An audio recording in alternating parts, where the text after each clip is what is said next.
নমস্কার। আমার গল্প পাঠ চ্যানেলের পক্ষ থেকে সকল গল্পপ্রেমী মানুষদের আমন্ত্রণ জানিয়ে আজকের গল্প শুরু করছি।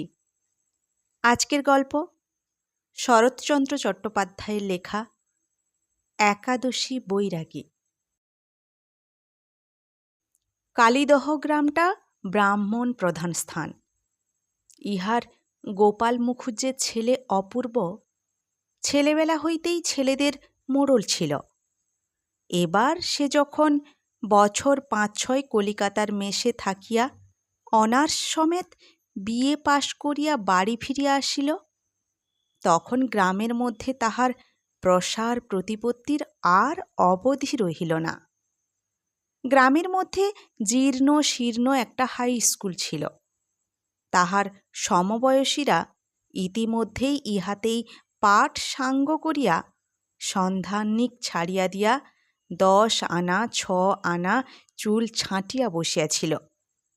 কিন্তু কলিকাতা প্রত্যাগত এই গ্রাজুয়েট ছোকরার মাথার চুল সমান করিয়া তাহারই মাঝখানে একখণ্ড নধর টিকির সংস্থান দেখিয়া শুধু ছোকরা কেন, তাহাদের বাবাদের পর্যন্ত বিস্ময়ে তাক লাগিয়া গেল। শহরে সভা সমিতিতে যোগ দিয়া জ্ঞানী লোকদিগের বক্তৃতা শুনিয়া অপূর্ব সনাতন হিন্দুদের অনেক নিগূঢ় রহস্যের মর্মদ্ভেদ করিয়া দেশে গিয়াছিল। এখন সঙ্গীদের মধ্যে ইহাই মুক্ত কণ্ঠে প্রচার করিতে লাগিল যে এই হিন্দু ধর্মের মতো এমন সনাতন ধর্ম আর নাই, কারণ ইহার প্রত্যেক ব্যবস্থাই বিজ্ঞানসম্মত। টিকির বৈদ্যুতিক উপযোগিতা, দেহরক্ষা ব্যাপারে সন্ধানিকের পরম উপকারিতা, কাঁচকলা ভক্ষণের রাসায়নিক প্রতিক্রিয়া ইত্যাদি বহুবিধ অপরিজ্ঞাত তত্ত্বের ব্যাখ্যা শুনিয়া গ্রামের ছেলে বুড়ো নির্বিশেষে অভিভূত হইয়া গেল, এবং তাহার ফল হইল এই যে অনতিকাল মধ্যেই ছেলেদের টিকি হইতে আরম্ভ করিয়া সন্ধানিক, একাদশী, পূর্ণিমা ও গঙ্গা স্নানের ঘটায় বাড়ির মেয়েরাও হার মানিল। হিন্দু ধর্মের পুনরুদ্ধার, দেশোদ্ধার ইত্যাদির জল্পনা কল্পনায় যুবক মহলে একেবারে হৈ হৈ পড়িয়া গেল।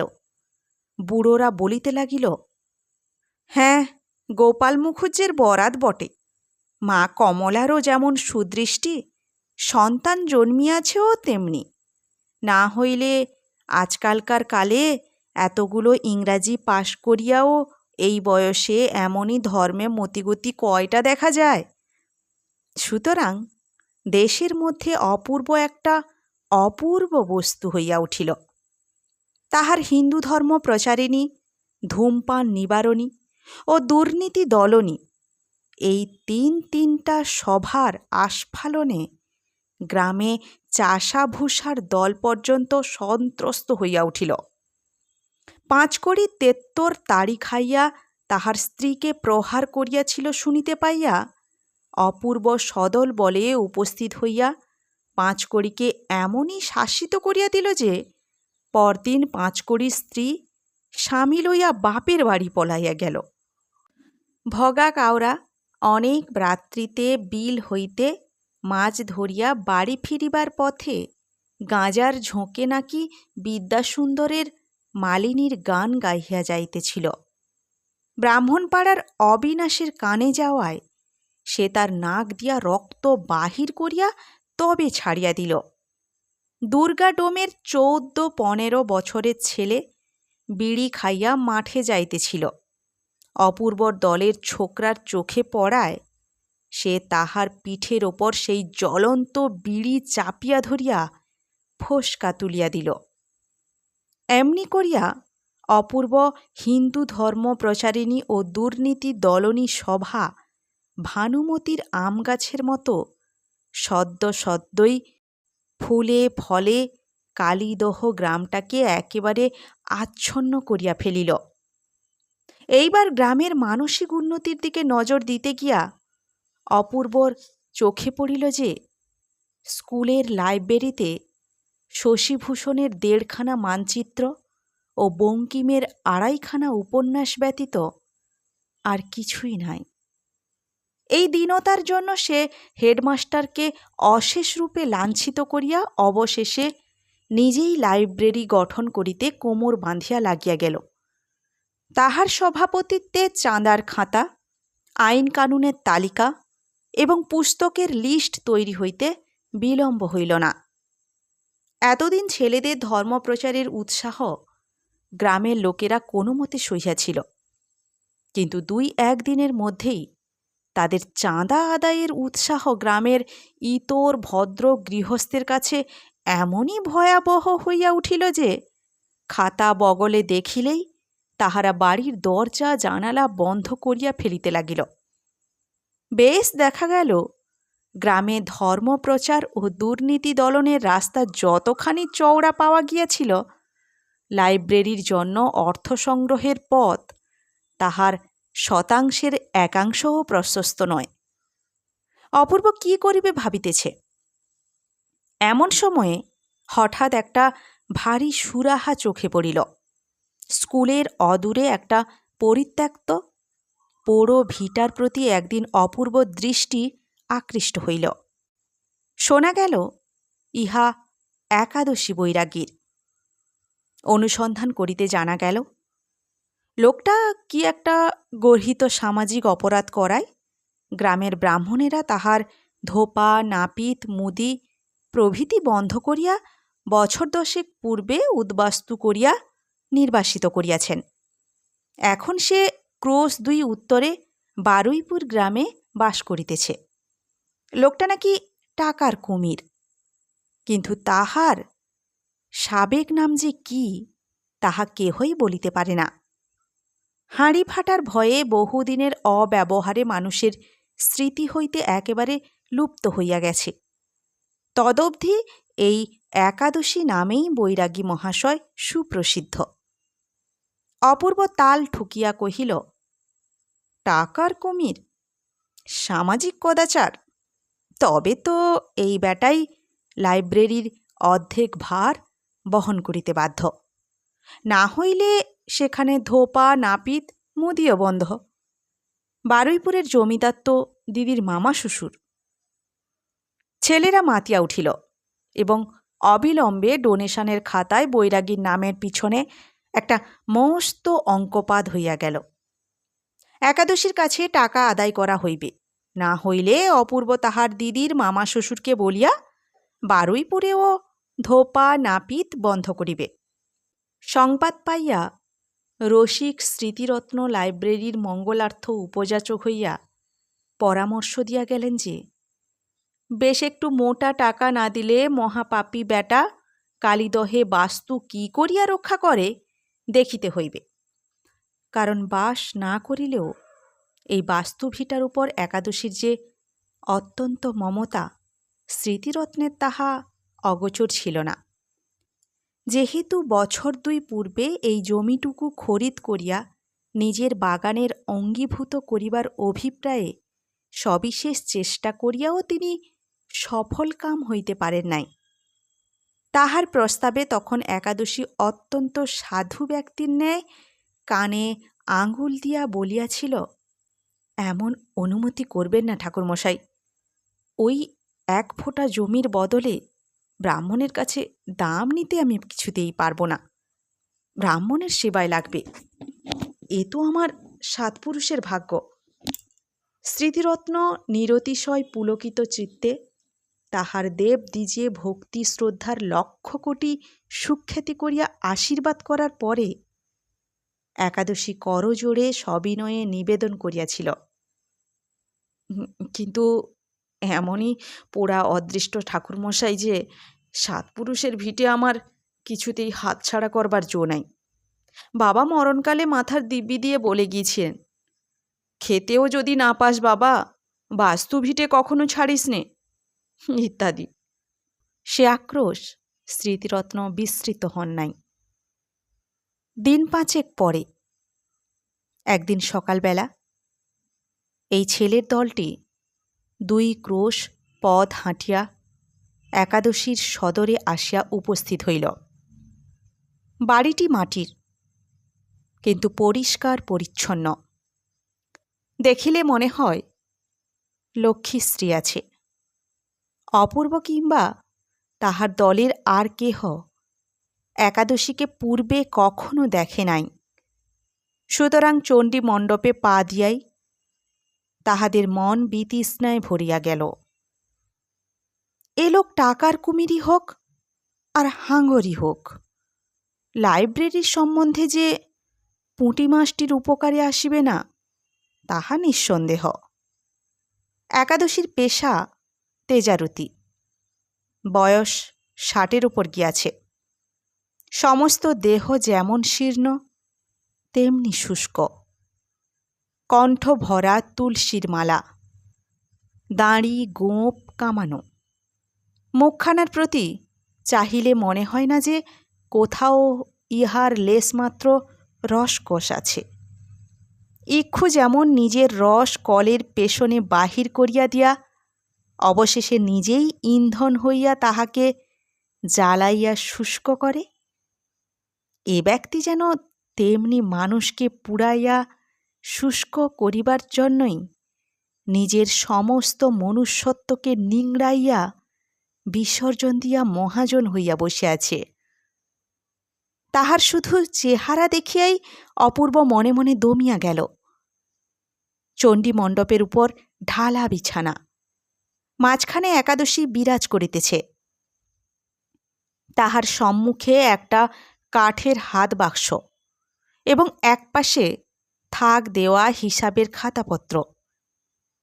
একজন বৃদ্ধ গোছের গোমস্তা খালি গায়ে পৈতায় গোছা গলায় ঝুলাইয়া স্লেটের ওপর সুদের হিসাব করিতেছে এবং সম্মুখে পার্শ্বে বারান্দায় খুঁটির আড়ালে নানা বয়সের নানা অবস্থার স্ত্রী পুরুষ ম্লান মুখে বসিয়া আছে। কেহ ঋণ গ্রহণ করিতে, কেহ সুদ দিতে, কেহ বা শুধু সময় ভিক্ষা করিতেই আসিয়াছে। কিন্তু ঋণ পরিশোধের জন্য যে কেহ বসিয়াছিল তাহা কাহারও মুখ দেখিয়া মনে হইল না। অকস্মাৎ কয়েকজন অপরিচিত ভদ্র সন্তান দেখিয়া একাদশী বিস্ময়াপন্ন হইয়া চাহিল। গোমস্তা স্লেটখানা রাখিয়া দিয়া কহিল, কোত্থেকে আসছেন?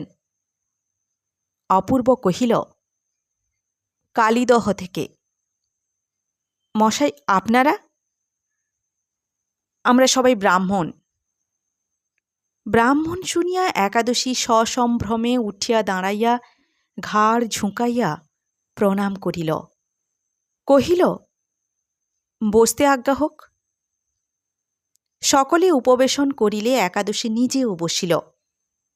গোমস্তা প্রশ্ন করিল, আপনাদের কি প্রয়োজন? অপূর্ব লাইব্রেরির উপকারিতা সম্বন্ধে সামান্য একটু ভূমিকা করিয়া চাঁদার কথা পাড়িতে গিয়া দেখিল একাদশীর ঘাড় আর একদিকে ফিরিয়া গিয়াছে। সে খুঁটির আড়ালের স্ত্রীলোকটিকে সম্বোধন করিয়াই কহিতেছে, তুমি কি খেপে গেলে হারুর মা? সুদ তো হয়েছে কুল্লে 7 টাকা 2 আনা। তার 2 আনাই যদি ছাড় করে নেবে, তার চেয়ে আমার গলায় পা দিয়ে জিভ বের করে মেরে ফেলো না কেন? তাহার পরে উভয়ে এমনই ধস্তাধস্তি শুরু করিয়া দিল যে যেন এই 2 আনা পয়সার উপরেই তাহাদের জীবন নির্ভর করিতেছে। কিন্তু হারুর মাও যেমন স্থির সংকল্প, একাদশীও তেমনি অটল। দেরি হইতেছে দেখিয়া অপূর্ব উভয়ের বাগ বিতণ্ডার মাঝখানেই বলিয়া উঠিল, আমাদের লাইব্রেরির কথাটা। একাদশী মুখ ফিরাইয়া বলিল, আগে এই যে শুনি। হ্যাঁ রে নফর, তুই কি আমাকে মাথায় পা দিয়ে ডুবোতে চাস রে? সে 2 টাকা এখনো শোধ দিলি নে, আবার 1 টাকা চাইতে এসেছিস? কোন লজ্জায় শুনি? বলি, সুদ টুদ কিছু এনেছিস? নফর ট্যাঁক খুলিয়া 1 আনা পয়সা বাহির করিতেই একাদশী চোখ রাঙাইয়া কহিল, 3 মাস হয়ে গেল না রে, আর 2 পয়সা কই?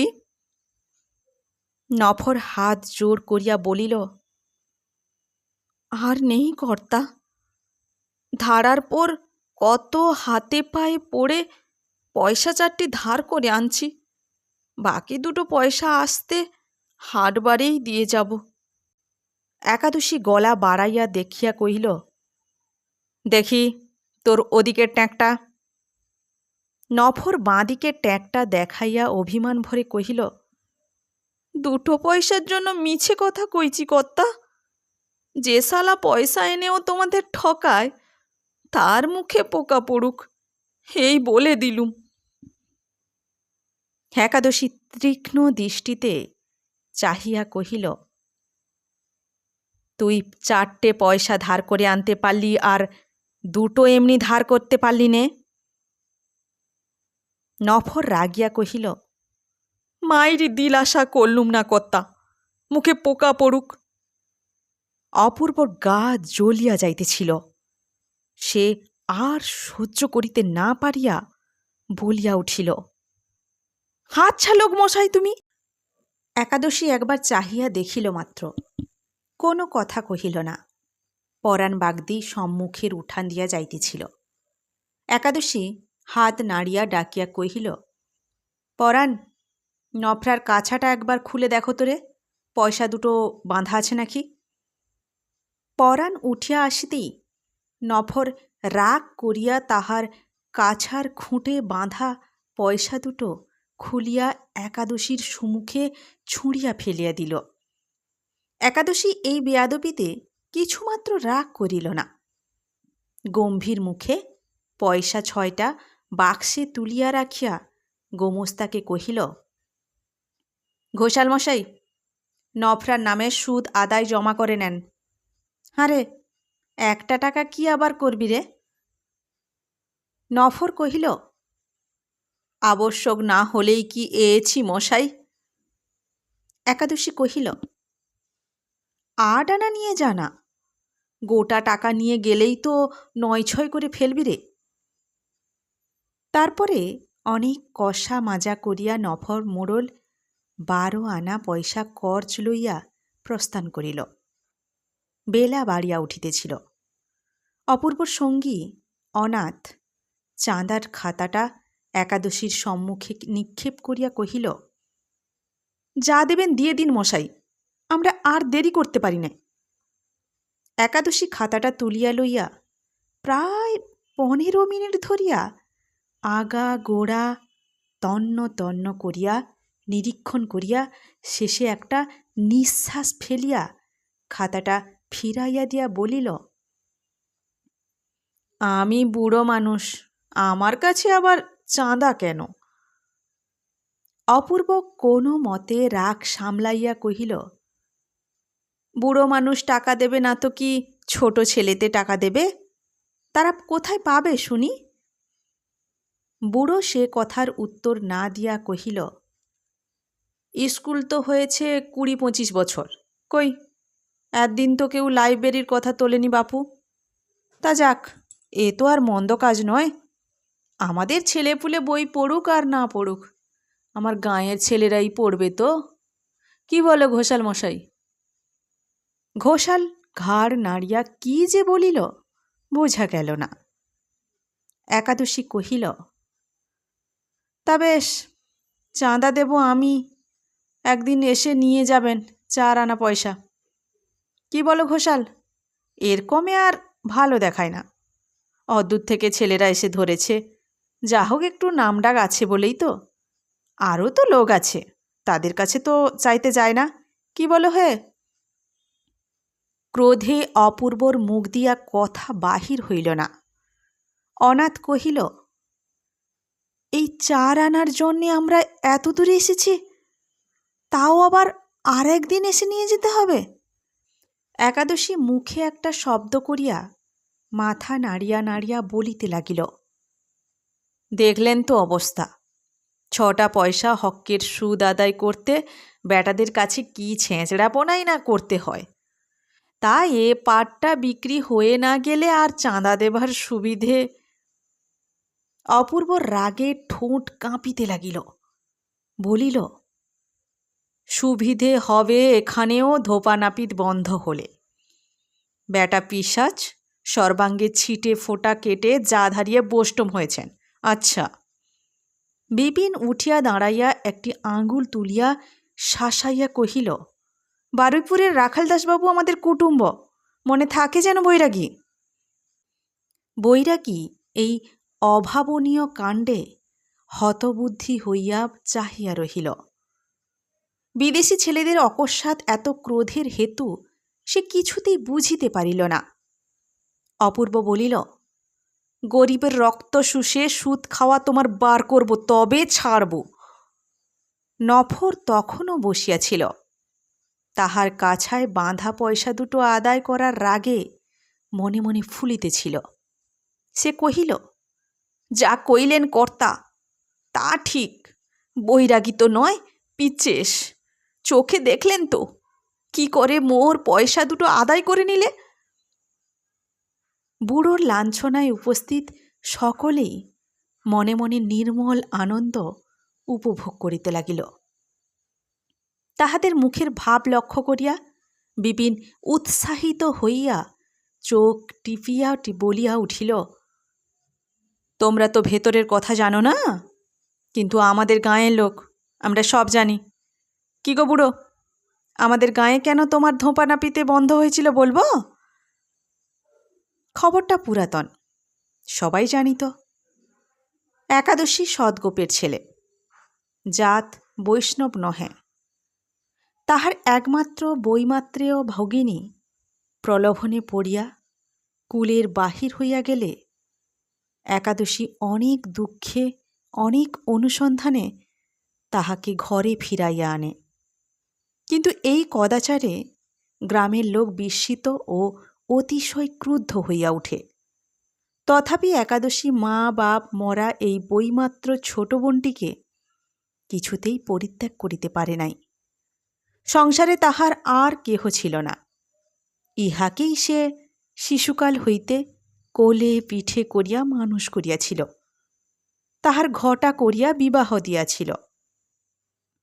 আবার অল্প বয়সে বিধবা হইয়া গেলে দাদার ঘরেই সে আদর যত্নে ফিরিয়া আসিয়াছিল। বয়স ও বুদ্ধির দোষে এই ভগিনীর এত বড় পদস্খলনে বৃদ্ধ কাঁদিয়া ভাসাইয়া দিল। আহার নিদ্রা ত্যাগ করিয়া গ্রামে গ্রামে শহরে শহরে ঘুরিয়া অবশেষে যখন তাহার সন্ধান পাইয়া তাহাকে ঘরে ফিরাইয়া আনিল, তখন গ্রামের লোকের নিষ্ঠুর অনুশাসন মাথায় তুলিয়া লইয়া তাহার এই লজ্জিতা একান্ত অনুতপ্তা দুর্ভাগিনী ভগিনীটিকে আবার গৃহের বাহির করিয়া দিয়া নিজে প্রায়শ্চিত্ত করিয়া যাতে উঠিতে একাদশী কোনো মতেই রাজি হইতে পারিল না। অতঃপর গ্রামে তাহার ধোপা নাপিত মুদি প্রভৃতি বন্ধ হইয়া গেল। একাদশী নিরুপায় হইয়া ভেগ লইয়া বৈষ্ণব হইয়া এই বারুইপুরে পলাইয়া আসিল। কথাটা সবাই জানিত, তথাপি আরেকজনের মুখ হইতে আরেকজনের কলঙ্ক কাহিনীর মাধুর্যটা উপভোগ করিবার জন্য সবাই উদ্গ্রীব হইয়া উঠিল। কিন্তু একাদশী লজ্জায় ভয়ে একেবারে জড়সড় হইয়া গেল। তাহার নিজের জন্য নয়, ছোট বোনটির জন্য। প্রথম যৌবনের অপরাধ গৌরীর বুকের মধ্যে গভীর ক্ষতের সৃষ্টি করিয়াছিল। আজিও যে তাহা তেমনই আছে, তিলার্ধ শুষ্ক হয় নাই। বৃদ্ধ তাহা ভালো রূপেই জানিত। পাছে বিন্দুমাত্র ইঙ্গিতও তাহার কানে গিয়া সেই ব্যথা আলোড়িত হইয়া উঠে, এই আশঙ্কায় একাদশী বিবর্ণ মুখে নিঃশব্দে চাহিয়া রহিল। তাহার এই সকরুণ দৃষ্টির নীরব মিনতি আর কাহারও চক্ষে পড়িল না। কিন্তু অপূর্ব হঠাৎ অনুভব করিয়া বিস্ময়ে অবাক হইয়া গেল। বিপিন বলিতে লাগিল, আমরা কি ভিখিরি যে 2 ক্রোশ পথ হেঁটে এই রৌদ্রে 4 গন্ডা পয়সা ভিক্ষে চাইতে এসছি? তাও আবার আজ নয়। কবে ওর কোন খাতকের পাট বিক্রি হবে সেই খবর নিয়ে আমাদের আর একদিন হাঁটতে হবে, তবে যদি বাবুর দয়া হয়। কিন্তু লোকের রক্ত শুষে সুদ খাও বুড়ো, মনে করেছ জোঁকের গায়ে জোঁক বসে না? আমি এখানেও না তোমার হাঁড়ির হাল করি তো আমার নাম বিপিন ভট্টাচার্যি নয়। ছোট জাতের পয়সা হয়েছে বলে চোখে কানে আর দেখতে পাও না? চলো হে অপূর্ব, আমরা যাই, তারপরে যা জানি করা যাবে। বলিয়া সে অপূর্বর হাত ধরিয়া টান দিল। বেলা 11টা বাজিয়া গিয়েছিল। বিশেষত এতটা পথ হাঁটিয়া অপূর্বর অত্যন্ত পিপাসা বোধ হওয়ায় কিছুক্ষণ পূর্বে চাকরটাকে সে জল আনিতে বলিয়া দিয়াছিল। তাহার পর কলহ বিবাদে সে কথা মনে ছিল না। কিন্তু তাহার তৃষ্ণার জল এক হাতে এবং অন্য হাতে রেকাবিতে 2টি গুটি কয়েক বাতাসা লইয়া একটি 27-28 বছরের বিধবা মেয়ে পাশের দরজা ঠেলিয়া ভিতরে প্রবেশ করিতে তাহার জল চাওয়ার কথা স্মরণ হইল। গৌরীকে ছোট জাতের মেয়ে বলিয়া কিছুতেই মনে হয় না। পরনে গরদের কাপড়, স্নানের পর বোধ করি এইমাত্র আহ্নিক করিতে বসিয়াছিল। ব্রাহ্মণ জল চাইয়াছে। চাকরের কাছে শুনিয়া সে আহ্নিক ফেলিয়া ছুটিয়া আসিয়াছে। কহিল, আপনাদের কে জল চেয়েছিলেন যে? বিপিন কহিল, পাটের শাড়ি পরে এলেই বুঝি তোমার হাতে জল খাবো আমরা? অপূর্ব, ইনিই সেই বিদ্যেধরী হে। চক্ষের নিমিষে মেয়েটির হাত হইতে বাতাসা রেকাবিটা ছনাদ করিয়া নিচে পড়িয়া গেল এবং সেই অসীম লজ্জা চোখে দেখিয়া অপূর্ব নিজেই লজ্জায় মরিয়া গেল। সক্রোধে বিপিনকে একটা কনুইয়ের গুঁতো মারিয়া কহিল, এসব কি বাঁদরামো হচ্ছে? কাণ্ডজ্ঞান নেই? বিপিন পাড়াগাঁয়ের মানুষ। কলহের মুখে অপমান করিতে নর নারী ভেদাভেদ জ্ঞান বিবর্জিত নিরপেক্ষ বীরপুরুষ। সে অপূর্বর খোঁচা খাইয়া আরও নিষ্ঠুর হইয়া উঠিল। চোখ রাঙাইয়া হাঁকিয়া কহিল, কেন? মিছে কথা বলছি নাকি? ওর এত বড় সাহস যে বামুনের ছেলের জন্য জল আনে? আমি হাঁটি হাঁড়ি ভেঙে দিতে পারি জানো? অপূর্ব বুঝিল আর তর্ক নয়, অপমানের মাত্রা তাহাতে বাড়িবে বই কমিবে না। কহিল, আমি আনতে বলেছিলাম বিপিন, তুমি না জেনে অনর্থক ঝগড়া করো না। চলো, আমরা এখন যাই। গৌরী রেকাবিটা কুড়াইয়া লইয়া কাহারও প্রতি দৃষ্টিপাত না করিয়া নিঃশব্দে দরজার আড়ালে গিয়া দাঁড়াইল। তথা হইতে কহিল, দাদা, এরা যে কিসের চাঁদা নিতে এসেছিলেন, তুমি দিয়েছ? একাদশী এতক্ষণ পর্যন্ত বিহলের ন্যায় বসিয়াছিল। ভগিনীর আহ্বানে চকিত হইয়া বলিল, না, এই যে দিদি। অপূর্বর প্রতি চাহিয়া হাত জোড় করিয়া কহিল, বাবুমশাই, আমি গরিব মানুষ, 4 আনাই আমার পক্ষে ঢের, দয়া করে নিন। বিপিন পুনরায় কি একটা কড়া জবাব দিতে উদ্যত হইয়াছিল। অপূর্ব ইঙ্গিতে তাহাকে নিষেধ করিল। কিন্তু এত কাণ্ডের পর সেই 4 আনার প্রস্তাবে তাহার নিজেরও অত্যন্ত ঘৃণাবোধ হইল। আত্মসংবরণ করিয়া কহিল, থাক বৈরাগী, তোমায় কিছু দিতে হবে না। একাদশী বুঝিল ইহার আগের কথা। একটা নিঃশ্বাস ফেলিয়া কহিল, কলিকাল, বাগে পেলে কেউ কি কারো ঘাড় ভাঙতে ছাড়ে? দাও ঘোষাল মশাই, 5 গন্ডা পয়সাই খাতায় খরচ লেখো, কি আর করব বলো। বলিয়া বৈরাগী পুনরায় একটা দীর্ঘশ্বাস মোচন করিল। তাহার মুখ দেখিয়া অপূর্বর এবার হাসি পাইল। এই কুৎসিতজীবী বৃদ্ধের পক্ষে 4 আনার এবং 5 আনার মধ্যে কত বড় যে প্রকাণ্ড প্রভেদ, তাহা সে মনে মনে বুঝিল। মৃদু হাসিয়া কহিল, থাক বৈরাগী, তোমায় দিতে হবে না। আমরা 4-5 আনা পয়সা নিই নে, আমরা চললুম। কি জানি কেন অপূর্ব একান্ত আশা করিয়াছিল এই 5 আনার বিরুদ্ধে দ্বারের অন্তরাল হইতে অন্তত একটা প্রতিবাদ আসিবে। তাহার অঞ্চলের প্রান্তটুকু তখনও দেখা যাইতেছিল, কিন্তু সে কোনো কথা কহিল না। যাইবার পূর্বে অপূর্ব যথার্থই ক্ষোভের সহিত মনে মনে কহিল, ইহারা বাস্তবিকই অত্যন্ত ক্ষুদ্র। দান করা সম্বন্ধে 5 আনা পয়সার অধিক ইহাদের ধারণাই নাই। পয়সাই ইহাদের প্রাণ, পয়সাই ইহাদের অস্থি মাংস। পয়সার জন্য ইহারা করিতে পারে না এমন কাজ সংসারে নাই। অপূর্ব সদল বলে উঠিয়া দাঁড়াইতে একটি বছর 10 ছেলের প্রতি অনাথের দৃষ্টি পড়িল। ছেলেটির গলায় উত্তরীয়। বোধ করি পিতৃবিয়োগ কিংবা এমনই কিছু একটা ঘটিয়া থাকিবে। তাহার বিধবা জননী বারান্দায় খুঁটির আড়ালে বসিয়াছিল। অনাথ আশ্চর্য হইয়া জিজ্ঞাসা করিল, পুঁটে, তুই যে এখানে? পুঁটে আঙুল দেখাইয়া কহিল, আমার মা বসে আছেন। মা বললেন, আমাদের অনেক টাকা ওর কাছে জমা আছে। বলিয়া সে একাদশীকে দেখাইয়া দিল। কথাটা শুনিয়া সকলেই বিস্মিত এবং কৌতূহলী হইয়া উঠিল।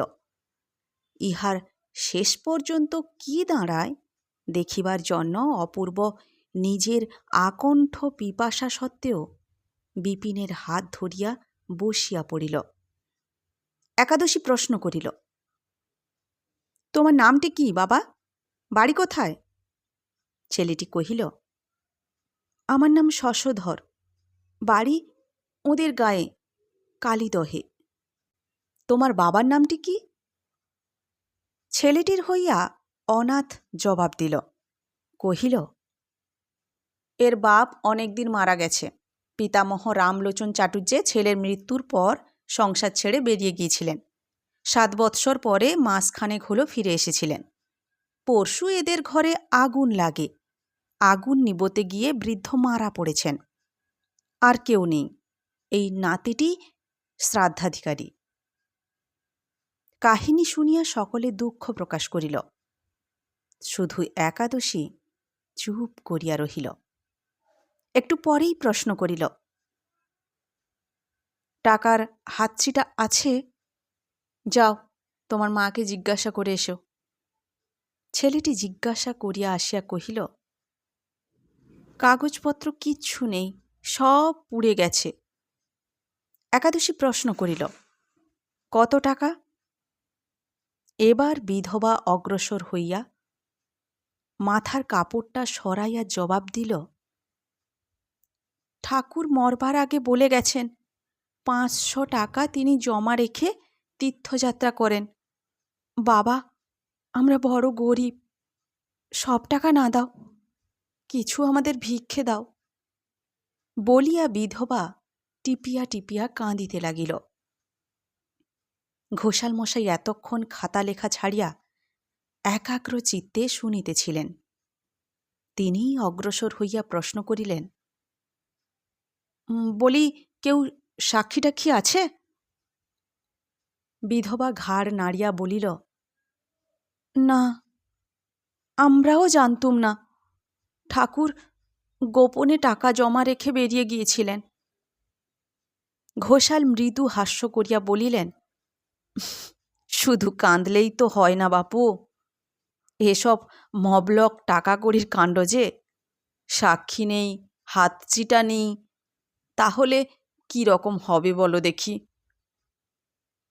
বিধবা ফুলিয়া ফুলিয়া কাঁদিতে লাগিল। কিন্তু কান্নার ফল যে কি হইবে তাহা কাহারও বুঝিতে বাকি রহিল না। একাদশী এবার কথা কহিল। ঘোষালের প্রতি চাহিয়া কহিল, আমার মনে হচ্ছে যেন 500 টাকা জমা রেখে আর নেয়নি। তুমি একবার পুরনো খাতাগুলো খুঁজে দেখো দেখি, কিছু লেখা টেখা আছে নাকি। ঘোষাল ঝঙ্কার দিয়া কহিল, কে এত বেলায় ভূতের ব্যাগার খাটতে যাবে বাপু? সাক্ষী নেই, রসিদপত্র নেই। কথাটা শেষ হইবার পূর্বেই দ্বারের অন্তরাল হইতে জবাব আসিল, রসিদপত্র নেই বলে কি ব্রাহ্মণের টাকাটা ডুবে যাবে নাকি? পুরনো খাতা দেখুন, আপনি না পারেন আমাকে দিন, দেখে দিচ্ছি। সকলেই বিস্মিত হইয়া দ্বারের প্রতি চোখ তুলিল, কিন্তু যে হুকুম দিল তাহাকে দেখা গেল না। ঘোষাল নরম হইয়া কহিল, কত বছর হয়ে গেল মা? এত অন্তরাল হইতে গৌরী কহিল, 8 বছর আগের। তাহলে 1301 সালের খাতাটা একবার খুলে দেখুন তো, টাকা জমা আছে কিনা। ঘোষাল কহিলেন, এত তাড়াতাড়ি কিসের মা? গৌরী কহিল, আমাকে দিন, আমি দেখে দিচ্ছি। ব্রাহ্মণের মেয়ে 2 ক্রোশ হেঁটে এসেছেন, 2 ক্রোশ এই রোদে হেঁটে যাবেন, আবার কাল আপনার কাছে আসবেন। এত হাঙ্গামায় কাজ কি ঘোষাল কাকা? একাদশী কহিল, সত্যিই তো ঘোষাল মশাই, ব্রাহ্মণের মেয়েকে মিছামিছি হাঁটান কি ভালো? বাপরে, দাও দাও, চটপট দেখে দাও। ক্রুদ্ধ ঘোষাল তখন রুষ্ট কণ্ঠে উঠিয়া গিয়া পাশের ঘর হইতে 1301 সালের খাতা বাহির করিয়া আনিলেন। মিনিট 10 পাতা উল্টাইয়া হঠাৎ ভয়ানক খুশি হইয়া বলিয়া উঠিলেন, বাহ, আমার গৌরীমায়ের কি সূক্ষ্ম বুদ্ধি! ঠিক 1 সালের খাতাতেই জমা পাওয়া গেল। এই যে রামলোচন চাটুর্যের জমা 500। একাদশী কহিল, দাও, চটপট সুদটা কষে দাও ঘোষাল মশাই। ঘোষাল বিস্মিত হইয়া কহিল, আবার সুদ? একাদশী কহিল, বেশ, দিতে হবে না, টাকাটা এতদিন খেটেছে তো, বসে তো থাকেনি। 8 বছরের সুদ, এই ক মাস সুদ বাদ পড়বে। তখন সুদে আসলে প্রায় 750 টাকা হইল। একাদশী ভগিনীকে লক্ষ্য করিয়া কহিল, দিদি, টাকাটা তবে সিন্দুক থেকে বার করে আনো। হ্যাঁ বাছা, সব টাকাটাই একসঙ্গে নিয়ে যাবে তো? বিধবার অন্তরের কথা অন্তর্যামী শুনিলেন। চোখ মুছিয়া প্রকাশ্যে কহিল, না বাবা, অত টাকায় আমার কাজ নেই, আমাকে 50টি টাকা এখন শুধু দাও, তাই নিয়ে যাও মা। ঘোষাল মশাই, খাতাটা একবার দাও, সই করে নি, আর বাকি টাকার তুমি একটা চিঠি করে দাও। ঘোষাল কহিল, আমি সই করে নিচ্ছি, তুমি আবার। একাদশী কহিল, না না, আমাকেই দাও না ঠাকুর, নিজের চোখে দেখে নি। বলিয়া খাতা লইয়া অর্ধমিনিট চোখ বুলাইয়া হাসিয়া কহিল, ঘোষাল মশাই, এই যে 1 জোড়া আসল মুক্তা ব্রাহ্মণের নামে জমা রয়েছে। আমি জানি কি না ঠাকুরমশাই, আমাদের সব সময়ে চোখে দেখতে পায় না। বলিয়া একাদশী দরজার দিকে চাহিয়া একটু হাসিল। এতগুলি লোকের সম্মুখে মনিবের সেই ব্যঙ্গোক্তিতে ঘোষালের মুখ কালি হইয়া গেল। সেদিনের সমস্ত কর্মনির্বাহ হইলে অপূর্ব সঙ্গীদের লইয়া যখন উত্তপ্ত পথের মধ্যে বাহির হইয়া পড়িল, তখন তাহার মনের মধ্যে একটা বিপ্লব চলিতেছিল। ঘোষাল সঙ্গে ছিল। সে সবিনয়ে আহ্বান করিয়া কহিল, আসুন, গরিবের ঘরে অন্তত একটু গুড় দিয়েও জল খেয়ে যেতে হবে। অপূর্ব কোনো কথা না কহিয়া নীরবে অনুসরণ করিল। ঘোষালের গা জ্বলিয়া যাইতেছিল। সে একাদশীকে উদ্দেশ্য করিয়া কহিল, দেখলেন ছোটলোক বেটার আস্পর্ধা, আপনাদের মতো ব্রাহ্মণ সন্তানের পায়ের ধুলো পড়েছে। হারামজাদার 16 পুরুষের ভাগ্যি। বেটা পিচেস কিনা 5 গন্ডা পয়সা দিয়ে ভিখেরি বিদেয় করতে চায়। বিপিন কহিল, 2 দিন সবুর করুন না। হারামজাদা মহাপাপীর ধোপা নাপতে বন্ধ করে 5 গন্ডা পয়সা দেওয়া বার করে দিচ্ছি। রাখালবাবু আমাদের কুটুম, সে মনে রাখবেন ঘোষাল মশাই। ঘোষাল কহিল, আমি ব্রাহ্মণ, দুবেলা সন্ধ্যা আহ্নিক না করে জল গ্রহণ করিনে। 2টা মুক্তর জন্য কি রকম অপমানটা দুপুরবেলায় আমাকে করলে চোখে দেখলেন তো? বেটার ভালো হবে মনেও করবেন না। সে বেটি যারে ছুঁলে নাইতে হয় সে কিনা বামুনের ছেলের তেষ্টার জল নিয়ে আসে। টাকার গুমোরটা কিরকম হয়েছে একবার ভেবে দেখুন দেখি। অপূর্ব এতক্ষণ একটা কথাতেও কথা যোগ করে নাই। সে হঠাৎ পথের মাঝখানে দাঁড়াইয়া পড়িয়া কহিল, অনাথ, আমি ফিরে চললুম ভাই, আমার ভারী তেষ্টা পেয়েছে। ঘোষাল আশ্চর্য হইয়া কহিল, ফিরে কোথায় যাবেন? ওই তো আমার বাড়ি দেখা যাচ্ছে। অপূর্ব মাথা নাড়িয়া বলিল, আপনি এদের নিয়ে যান, আমি যাচ্ছি ওই একাদশীর বাড়িতেই জল খেতে। একাদশীর বাড়িতে জল খেতে? সকলেই চোখ কপালে তুলিয়া দাঁড়াইয়া পড়িল। বিপিন তাহার হাত ধরিয়া একটা টান দিয়া বলিল, চলো চলো, দুপুর রোদ্দুরে রাস্তার মাঝখানে আর ঢং করতে হবে না। তুমি সেই পাত্রই বটে, তুমি খাবে একাদশীর বনের ছোঁয়া জল? অপূর্ব হাত টানিয়া লইয়া দৃঢ় স্বরে কহিল, সত্যিই আমি তার দেওয়া সেই জলটুকু খাবার জন্য ফিরে যাচ্ছি। তোমরা ঘোষাল মশাইয়ের ওখান থেকে খেয়ে এসো, ওই গাছতলায় আমি অপেক্ষা করে থাকব। তাহার শান্ত স্থির কণ্ঠস্বরে হতবুদ্ধি হইয়া ঘোষাল কহিল, এর প্রায়শ্চিত্ত করতে হয় তা জানেন?